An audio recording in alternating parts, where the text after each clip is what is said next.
व्यवस्था पर लगातार सवाल उठ रहे हैं। कोई जो सवाल उठा रहे हैं उनको शायद ये मालूम नहीं है कि कोई कानून को हाथ में लेने की कोशिश करेगा तो उसके दोषी को पकड़ करके उनके खिलाफ कानून सम्मत कठोर कार्रवाई की गई थी, की जा रही है, आगे की जाएगी।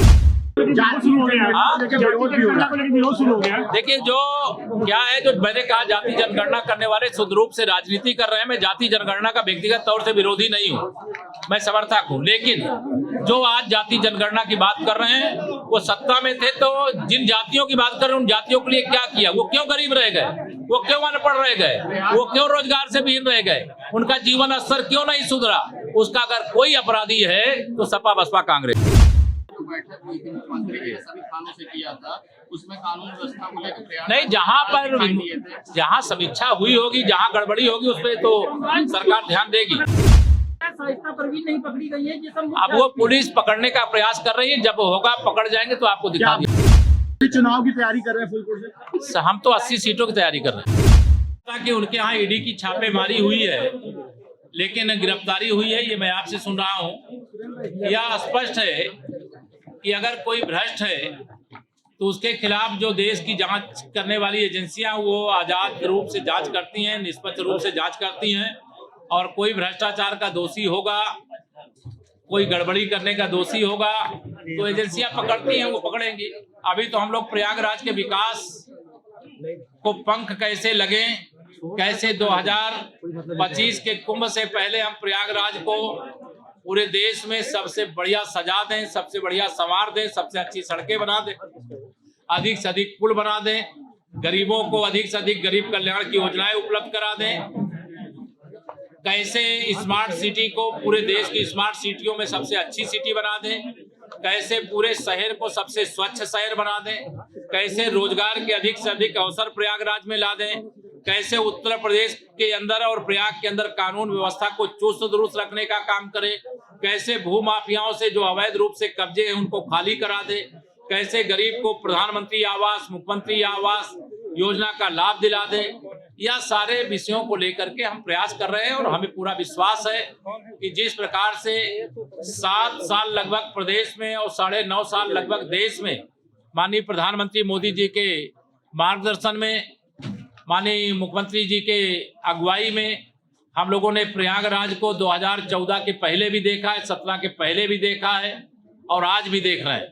तो हम लोगों ने जमीन और आसमान के बीच के फासले को तय करने का प्रयास किया है और हमें विश्वास है कि आने वाले समय में जो प्रयागवासी स्वप्न देख रहे होंगे उससे अच्छा प्रयागराज बनाएंगे।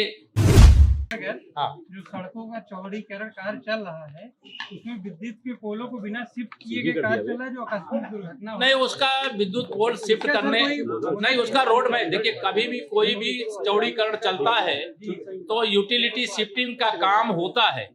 कोई विभाग पीछे है, कोई विभाग आगे वो कर रहा होगा, लेकिन कोई दुर्घटना ना होने पावे, विकास का काम लेट भी ना होने पावे। जैसे बक्सी बांध के पुल में हमें देर हो गई, तो इस प्रकार की देरी ना हो, इसको ध्यान में रख करके निर्देश दिए गए। कुंभ को लेकर क्या निर्देश दिए गए आज बैठक? कुंभ को लेकर के एक ही कुंभ की दृष्टि से जितनी भी परियोजनाएं, चाहे वो राष्ट्रीय राजमार्ग मंत्रालय की हैं और चाहे वह स्टेट PWD के हैं, चाहे सेतु निगम के हैं, चाहे विकास प्राधिकरण के द्वारा है, चाहे नगर विकास के द्वारा है, चाहे लोक निर्माण विभाग के द्वारा है, वो सारे कार्यों की एक कट ऑफ लाइन तय करें। मैं अक्टूबर महीने प्रतीक्षा करूंगा, नवंबर के महीने में फिर बैठक करूंगा, लेकिन प्रयागराज के जितने आज के निर्देश दिए गए हैं वो सारा मिनट्स नोट किया गया है। अगली बैठक में मैं एक एक बिंदु पर समीक्षा करूंगा और समीक्षा करके कोई विभाग अगर अपने कर्तव्य पालन में लापरवाह पाया जाएगा तो उसके खिलाफ कार्रवाई भी करूंगा। अच्छा, वायुसेना दिवस यहाँ पहली बार मनाया जाएगा, ये तो गौरव की बात है प्रयागराज के लिए। मैं वायुसेना दिवस प्रयागराज में मनाए जाने के लिए बधाई देता हूं और प्रयागराज के लोगों को सुविधा मिल जाएगी वहां जाएंगे, नहीं तो प्रयागराज का पूरा आकाश वायुसेना के दिवस के अवसर पर हमारे जो सेना के वायुसेना के जहाज होंगे उनसे पूरा प्रयागराज एकदम छाया रहेगा, ऐसा मैं विश्वास करता हूँ। रिंग रोड से प्रियंका गांधी के चुनाव लड़ने की रिंग रोड के 2 पैकेज के टेंडर की प्रक्रिया हो गई है, बाकी आगे चल रहा। हाँ, फूलपुर से प्रियंका गांधी के चुनाव लड़ने की बात। अरे चाहे जो लड़ ले जी, कमल खिलेगा, लड़ने वाला कोई लड़े, आप ही लड़ लो। 2024 के चुनाव को लेकर क्या कहना है? 2024 80 में से 80 उत्तर प्रदेश से, देश में 300 पार भाजपा की और 400 पार NDA की।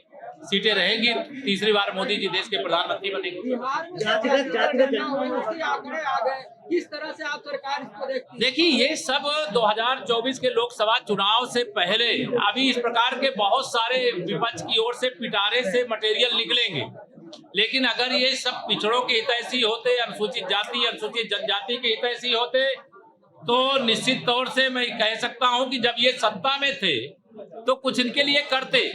4 करोड़ प्रधानमंत्री आवास बनाने का काम माननीय नरेंद्र मोदी जी के नेतृत्व की सरकार ने किया।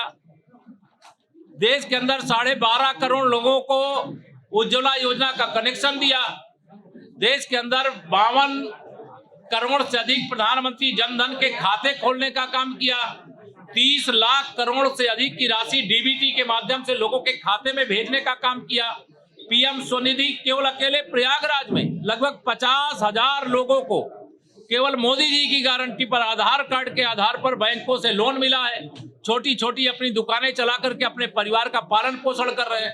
हमारे नए महापौर बने गणेश केसरवानी जी, उनकी अगुवाई में 1 लाख नए वेंडिंग जोन के बना करके दुकानें बनाने के लिए कहा गया है।